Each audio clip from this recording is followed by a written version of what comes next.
Сәлем баршаңызға. Бүгін сіздермен шаймен ішкенге тездетіп осындай жұмсақ әрі дәмді кекстер дайындайтын боламыз. Жасалу жолы оп-оңай. Видео рецепт сіздерге ұнаса лайк басып сохранить етіп алыңыздар. Алдымен ыдысымызға 1 штук жұмыртқа, ванилин, қантымызды салып венчиктің көмегімен біркелкі болғанша араластырып аламыз. Сүт, сұйық майымызды құйып жақсылап араластырып алатын боламыз.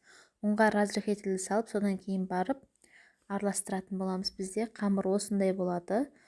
Сұйық-құйықтығы міне көріп тұрғандарыңыздай. Менде осындай кекстің арнайы қалыптары бар. Капсула қағаздарды салып, жаңағы кекстің қамырыны кондитерский мешокқа салып алдым. Жарты-жарты етіп құйып алатын боламыз.